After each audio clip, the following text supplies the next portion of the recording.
Hello, and welcome to our October conversation of women and blended families. My name is Gayla Grace, and I serve on the Family Life Blended team, where our ministry is all about serving blended families.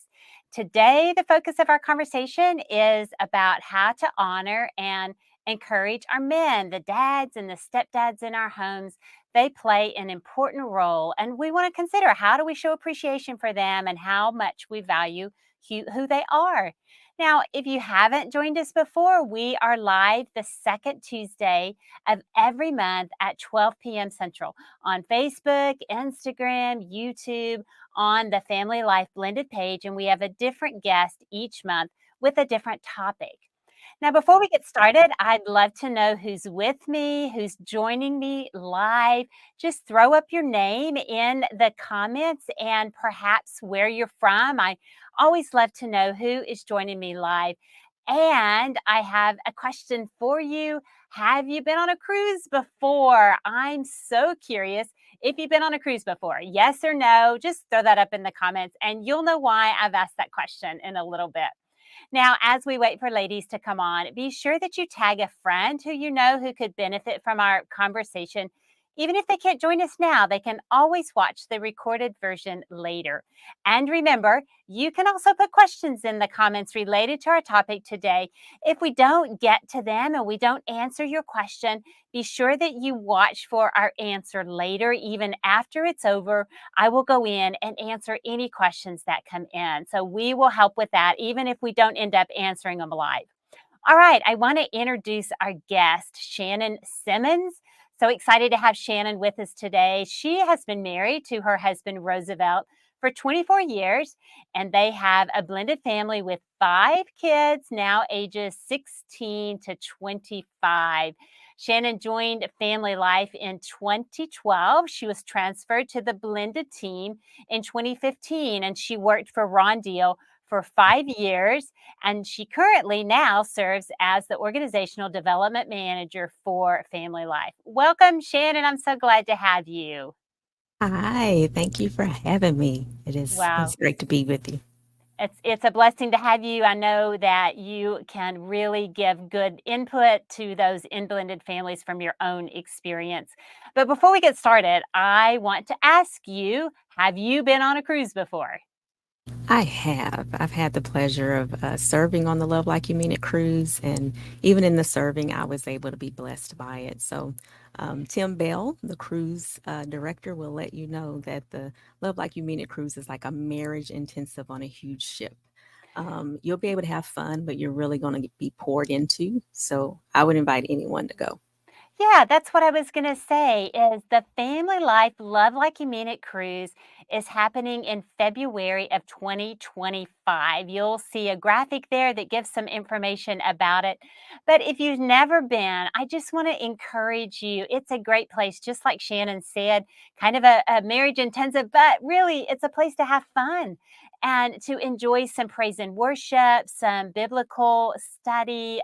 You get to attend whatever events you want to. There's fun events on the boat. It's a lot of things happening. But then, even for our blended couples, the February live stream, Women and Blended Families, will be happening from the cruise.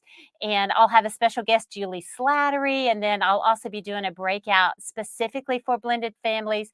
And Ron and Nan Deal will be on the boat. And they're presenting keynotes from their brand new book that's coming out in January, The Mindful Marriage. So lots of great stuff. And you did notice in that promo that went up $400 off right now. And I don't know how long that promo is going to be good for. So just go to lovelikeyoumeanit.com. You'll find all the information about that. But I would love to see you there and to meet you there. Just like Shannon said, it's a great place and a great way to invest in your marriage. So go to that website. Now, Shannon, we talked a little bit about your family, but tell me a little bit more. So when you and Roosevelt married, you didn't have kids of your own, right? Correct. When we married in 2000, at the time, my husband did not have any children, but by the time we were midway into our marriage, we found out that he had a child on the way. So my stepson was born 2 months and 10 days before our daughter was born. So they're about the same age, 2 months, 10 days apart. 11 years into our marriage, we found out they had another child that he did not know about. Um, and we met her when she's like 11. And we also have two other children, ours. So Right. two his, 3 hours in the midst of 24 years of marriage. It's a little complicated, but that's Mhm. all blended family life. So It yeah. is.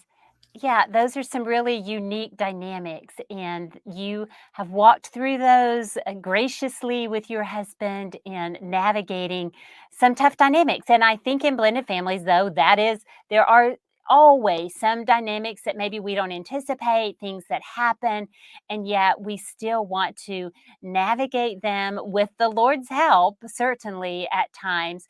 But I want to talk specifically about how we encourage our men in situations like that. So for you, Roosevelt is not a stepdad, but he is a biological dad and has had children living outside of your home.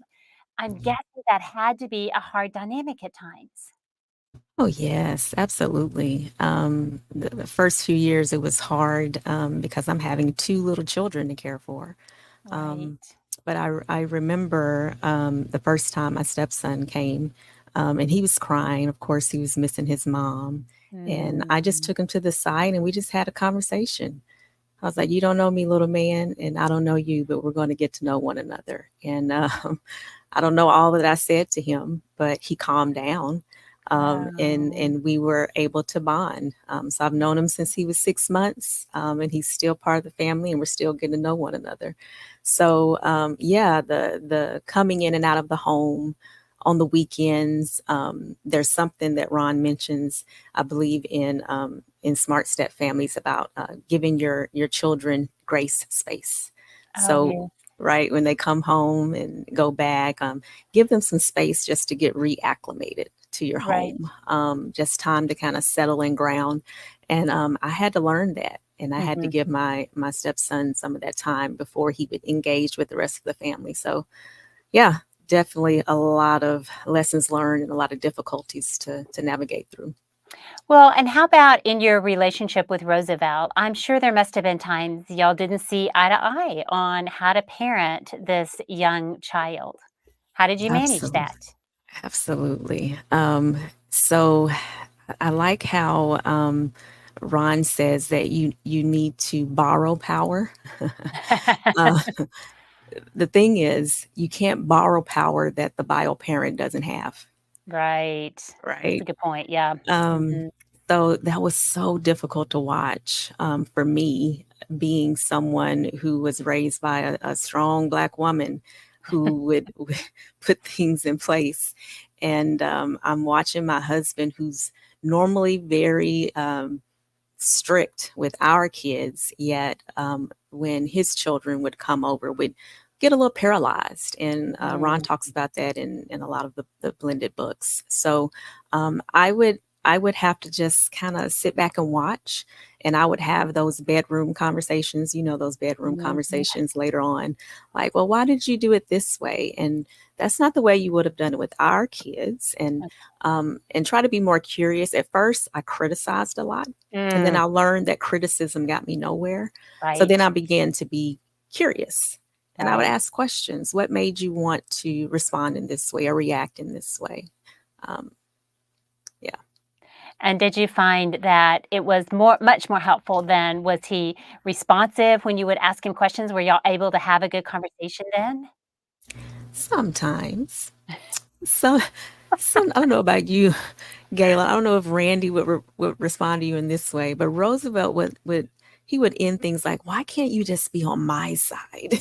Oh. And he didn't see my reading all of Ron Deal's books and trying to bring all the insight from those books to our conversation. He didn't see that as helpful. He really didn't. Oh gosh.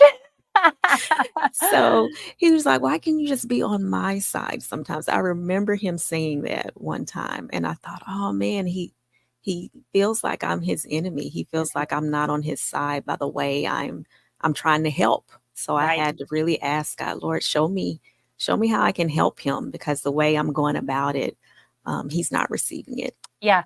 You know what? It's interesting you say that because I do remember Randy saying to me one time, Gayla, we are on the same team. We need to be on the same team. We need to act like we're on the same team. And similarly to what Roosevelt is trying to say, if we're not on the same team with our spouse, everybody's going to feel it. Our kids are going to know it. Things aren't going to go well as we try to navigate those parenting dynamics. And we need to remember that. That's a great thing to remember, Shannon. All right, I've had a question come in, and we've had a viewer who says, how can we maintain a strong connection in our marriage while supporting our blended family dynamic? Now, I wonder when they say blended family dynamic, I bet probably in regards to our parenting. So, how do we maintain a strong connection in our marriage, even when maybe the parenting isn't united and it can drive that connection away? We talked about that a little bit, wanting to be on the same team. Do you have any other comments about that? I think a practical thing is maybe having a marriage meeting, um, Mm, however often you can, where you are talking about all the things related to the home, the mhm, children, the responsibilities, the expectations. At the same time, mhm. protecting your date night. I was So that, just gonna say that. yeah, I was just thinking that because I thought, "Okay, a marriage meeting, are we gonna do that at date night?" No, we're not. nope, nope. Protect the date night, and whoever brings up the kids or anything blended has to do the dishes for a week. I don't Oh know. my gosh. Like, make it a fun game where our date night is for us. Right. We're spending time with one another. But the marriage meeting, family meeting, whatever you want to call it, the parenting meeting for the parents in this home. Um, that's when you deal with those things so that you Yeah. can actually spend time with one another. Right, absolutely. And you know what else I was thinking about is catch them doing something good and acknowledge it. So even if we do have parenting dynamics where we don't agree and we have a hard time with the way they're parenting our child, for instance, Randy and I both were step parents, but and it does feel like if we just criticize, that only defeats them. And we tried to catch each other doing something good when we were parenting our stepchildren, and it just seemed to make a difference. It's criticism, man, it just is defeating in relationships. And that was one thing that I think was helpful for us. Yeah, that is absolutely true. It's you don't want to support your spouse if they're not doing well or if they're doing something out of the way that's not biblical, that's not Mm, helpful, right? absolutely You right. want to call them out and confront them on what may be wrong. But you can do it. I like that this is my mantra. You can be honest and honoring at the same time.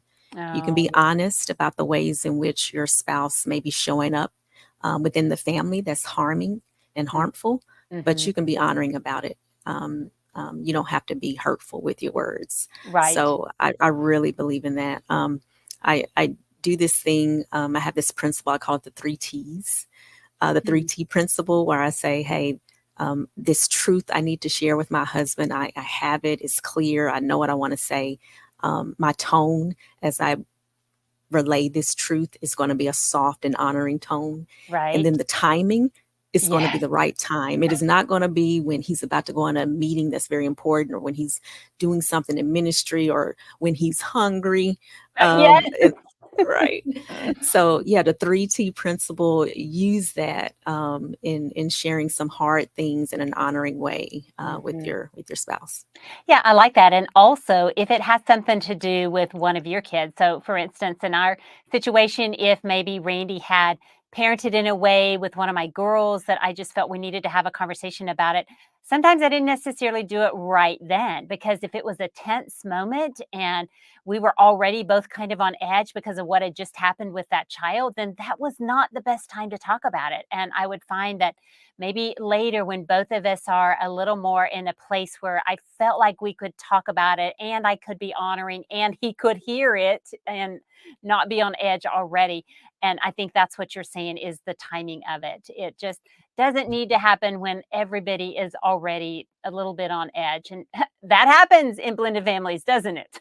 Does. It absolutely Oh does. my goodness. Well, how about when our men maybe are feeling defeated in their roles? Or, for instance, with Roosevelt, when he didn't get to see his kids as often as he wanted to. How did you help him with that? Oh my goodness, it is so painful to watch. A man want to pursue his children, and for Mm, whatever reason, whatever the mhm. circumstances, they're just not able to.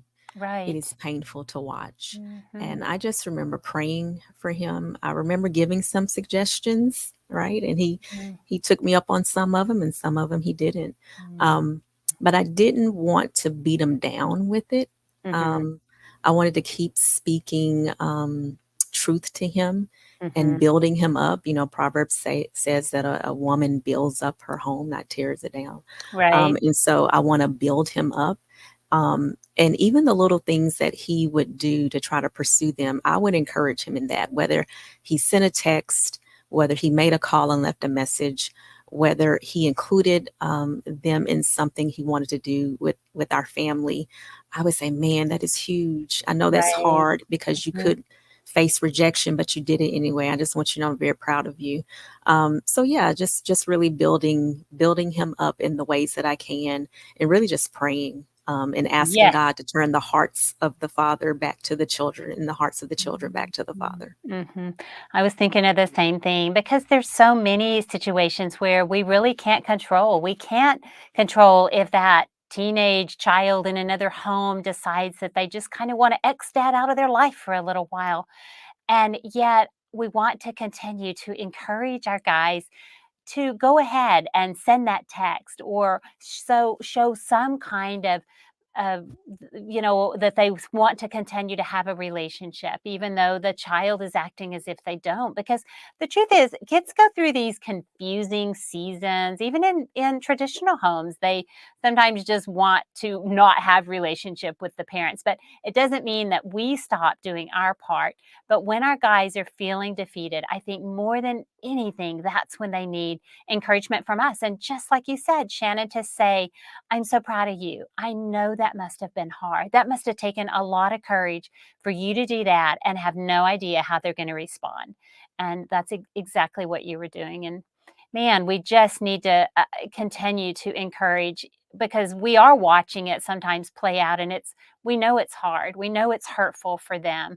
But I think too, just to know, just because that's where those relationships are today, doesn't mean that that's the way they're going to stay. I mean, I would be curious, how are Roosevelt's relationships with his grown kids today? Well, one is growing, developing. I'm seeing a lot of the seeds sown in those years. I'm seeing some fruit, and I'm grateful for that. And then Yes. in another one, it is absolutely painful. Mm, And there's one that doesn't want to engage. And actually, I don't know if there's been much response to mm, communication. So yeah, yeah, so one is hard to watch and observe, and the other is just growing, and I love to watch. right. And it is hard, and I think that is where we go back to prayer. We can Hmm. always be praying about these relationships and praying that our husband will continue also to ask for wisdom in his role in regards to how he manages this relationship. Hmm. Yeah. Absolutely. Oh, I know. Okay, here's another question that's come in, and I want to tell our listeners we do get questions on several different platforms. So you may not be seeing them on yours, but we take questions from several different places. But this viewer says, no matter my tone or approach, my hubby feels I'm telling him what he's doing wrong all the time.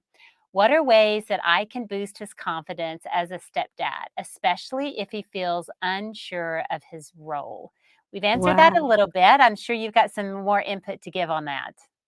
You know what? I don't have an answer, but I would say read a little section in Smart Stepdad. I was reviewing this as we were getting ready for this conversation, and one guy mentioned that he didn't like what his wife said, even though it would have been helpful because he felt like all the women in his life was telling him what to do, Oh and gosh. he was, the man stuff. He used that phrase, man stuff, and it's like he felt castrated because Ugh, um all the women was telling him what to do, and he just didn't want to do it.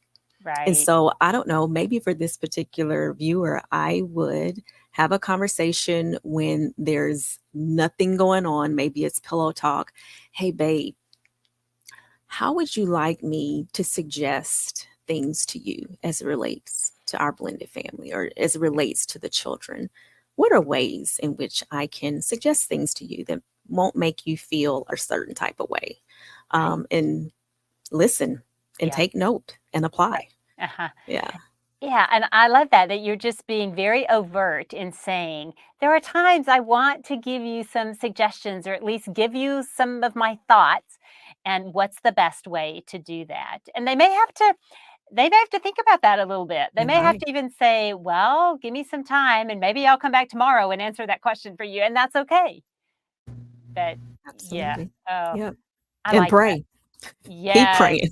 Oh, continue to pray always. And even I think sometimes before we have conversations like that, we pray that our husband would receive what we are trying to say in a way that is positive and that he realizes we're doing this because we want to grow these relationships. We want to stay connected with him, but we also want to stay connected in regards to these relationships with the kids. And that's the hard dynamic sometimes. Well, I'm wondering, Shannon, I bet there's times that you wanted Roosevelt to take more of a lead in your family. Is that true? And if so, how did you encourage him in that way? Well, learn from my mistakes. Um, Okay. learn from me. There were times when I wanted Roosevelt to take the lead in certain things, and sometimes I would just take the lead in like creating any type of activity or promising things. Sometimes I would promise resources, maybe even our time as relates to the children that don't live with us, Okay. because I tried very hard as a stepmom. I wanted to make it easy for my stepkids to be with their dad. I did not Yes. want anything to hinder their relationship with their dad, and I Mhm. wanted to move any hindrance out the way. And because of that, I would overly commit things and wouldn't talk to him about it because I thought he would see it as, oh, you're trying to help me father my kids. Thank you so much, love of my life. But no, he saw it. Oh He saw gosh. it as I wasn't on his side. Um, Um, so, again, it's having a conversation. It is creating an environment, I think, where I can make these soft suggestions mhm. and ask if he's willing to do A, B, or C.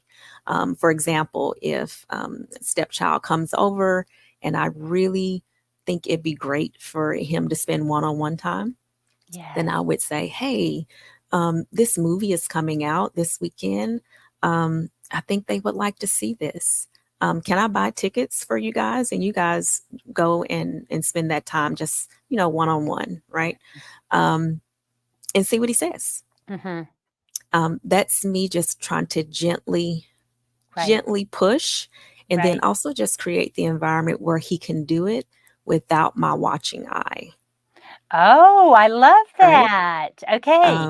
So yeah, like you go do it. Whatever is talked about is talked about, and I'm Yeah. not there to make you feel like I'm criticizing. Right.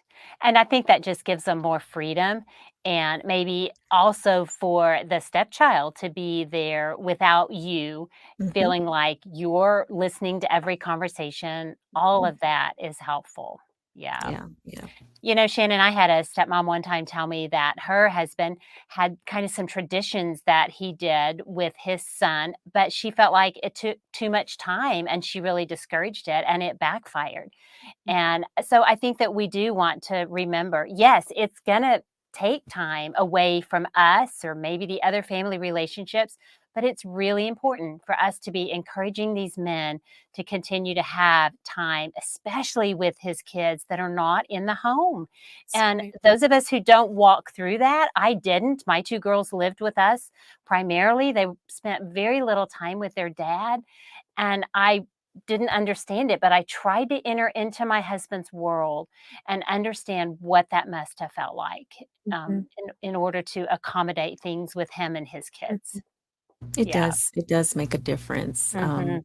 You just don't realize that your whoever the biological parent is, right? The biological dad is not spending time with his kids as much as he's Mhm. spending time with the kids in the home they're in, Right, with right? his stepkids, right. Right, right. Mhm. But then there's this guilt, and Ron talks about it in the books. There's this Yeah. guilt of I'm not giving more of myself. And so there's overcompensating and not wanting to discipline or in not Mhm. wanting to whatever, fill in the blank. But there's this guilt they have to overcome, Right. and not being paralyzed. Mhm.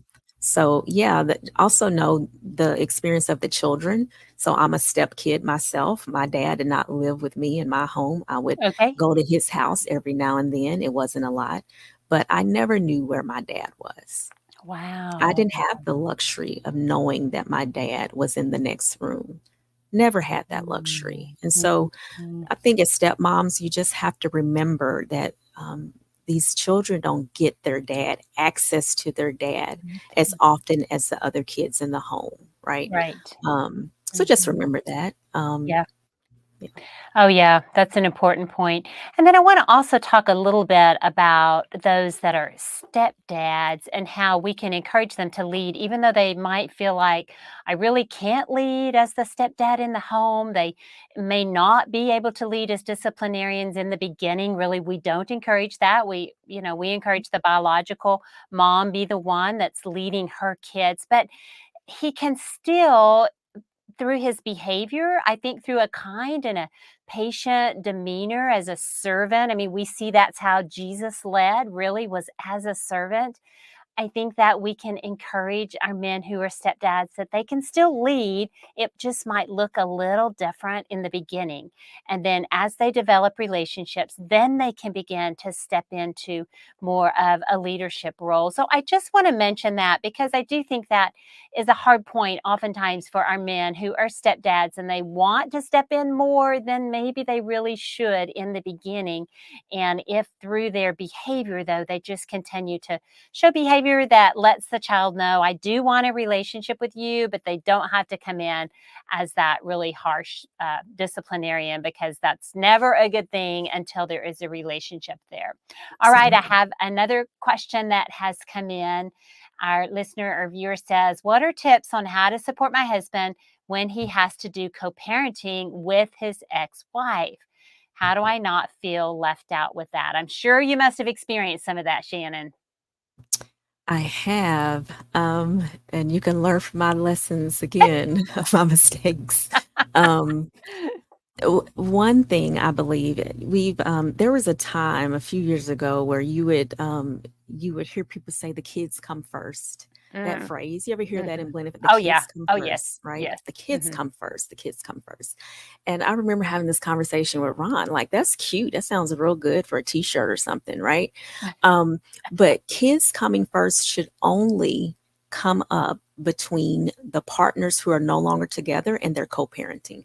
Hmm. Like, kids coming first should not be between you and Randy Mhm. and me and Roosevelt Right. within our marriage relationship, right? Right. Kids don't come first. Yeah. We come first. The marriage We're married. relationship does, yes. But encouraging and giving the men in your family, giving them, I guess people say agency, like, I'm giving you permission Mm, to put the kids first in your mhm, relationship with this person. Leave all the former partnering stuff. You're no longer partners, right? mhm. Right. Leave that stuff behind. That has nothing to do with your children. Put the kids first. And Mhm, whatever I can do as your spouse to help you do that, please let me know. mhm, So just giving them freedom to, like, lead with humility. mhm. What, like, lead with humility and put up the boundaries that are needed, because sometimes boundaries are definitely needed with those former partners, right? Oh, um but absolutely. Mhm, but lead with humility, putting up smart boundaries, and then if that spouse can support you in doing what is right for that kid, that's huge. mhm. Yeah. And I think too, we need to remember with a former spouse, and I have a former spouse, so I understand this, but just because somebody was a lousy marriage partner doesn't mean that they are a lousy parent. That's right. And these kids need relationship with their parents. and Mhm. we need to encourage our husbands to continue to have relationship with the kids, and that means they've got to have conversation with the former spouse. And then for us as women, we need to just bow out. Sometimes I see women who say, "Oh, it just works better for them to communicate with me." I don't encourage that. I think that needs to happen between the two biological parents. Maybe in some situations where the relationship is so volatile between those two bio parents, it cannot happen. But I really believe we need to step out of that as women. That means we need to step out of feeling jealousy because they're texting them. They have to some of the time. But I also want to say we want to encourage our guys to be open with us about the conversation that they're having so that it doesn't set us up to have some jealousy, because I mean that can happen. They were married to this person before, and we want to have everything open communication as much as possible. But I do think we have to in general carry this attitude of, okay, yeah, they were a lousy marriage partner, but they might be a really good parent. Sometimes, especially after divorce, people do step up and they want to have that relationship with their child, and they really work at that. Just Yeah. something I've tried to remember. Yeah. Yes, and the same with me and he was never married, so this was our first Mhm. marriage. He was just very single. That's what it was. He was very single. Um, so Very yeah, even in those very single relationships in the past, right. yeah, you still have to keep that in mind. Keep the personal stuff between you and that person outside of the communicating about the children. I like E that. Yeah. exactly, and now as we move into the holidays, this is October, I would say we need to encourage our guys to be making plans, to Mhm. have conversation about what's that holiday schedule gonna look like, because it can get pretty hairy during the holiday season if you don't proactively begin to make plans. Did you experience that? Did y'all do anything in particular that you felt like helped during the holidays? You know what? It wasn't pretty, because sometimes my husband wouldn't initiate as much, right? And kind of wait to the last minute. And Right. me being a planner, I want to know. So Me I had too. to adapt a lot. I had to Mhm. adapt a lot. And I Mhm. bit my tongue a lot. And we had a lot of pillow conversations after the fact. So now that the children are grown, of course, we definitely have to make plans because they're in other Right, states and right. we're in a Oh, yeah. different state. Yeah. Mhm. So yeah, it's a lot better now. But oh, when the kids are coming and going and you got visitation and all the things, there's a lot of communication that needs to happen and a lot of co-parenting that needs to happen. And when it doesn't happen, it is painful. It is painful, but Shannon, I love what you said about being flexible yourself, because our guys, we can give them suggestions. It doesn't mean they're always going to follow through with that. And then we have to carry the lead in being flexible, picking up the pieces a little bit, because we still want to work out the schedule so that he does get to have time with his kids. But that might mean that on our part, instead of saying, "Well, I told you so, I told you if you had just planned a little earlier, this would have worked out." No, I mean, seriously, there's just no point in doing that. At some point, you step back and take a deep breath and just say, okay, here's where we're at. How do we work this out now? And it sounds like that's exactly what you're saying that you did. So Yeah, kudos to you. I told you so doesn't help. It feels good maybe for the first year or 2. It Right? doesn't feel good anymore No. after. You just have to stop saying it. And it doesn't serve a relationship well. It just doesn't. There's no point in doing that. So I do want to just say though, as the holidays are upon us, I do encourage you ladies to make sure that you are beginning to consider how can you make this a good holiday season. Lower your expectations. We talk about that a lot of times, and sometimes that is still applicable, and then being flexible. But Shannon, such great tips. Do you have anything else that you're just burning you haven't gotten to say about how to encourage our men as a husband, a dad, a stepdad, anything else to share? Oh, just, the love language stuff. Do your best to practice the love language of your spouse. Right. Um, Try to become an expert in that. My husband, his is words of affirmation, and Mhm. I'm kind of reserved. You know Roosevelt, he's loud and talks a lot, and um, I'm the listener, and so I Uh, have to use my words and I have to be specific in right. the words that I use. So, yeah, just get better at showing love and affirming well. Right. um, maybe writing letters, whatever the case may be. But Mhm. yeah, Mhm. be creative with it. Be creative and never quit learning is what I Mhm. also hear you saying, Shannon, is if you Mhm. do it, you don't get everything right the first time, that's okay. Try again and go back and learn from it and do it differently the next time. Good That's stuff, right. Shannon. Thank you so much for joining us. Oh, thank you. Thank you. It was fun. Loved having you. Ladies, make plans to join us next month for our November live stream. It'll be November the 12th, and our guest is going to be Jan Silvius. Jan was a popular Women of Faith speaker for many years.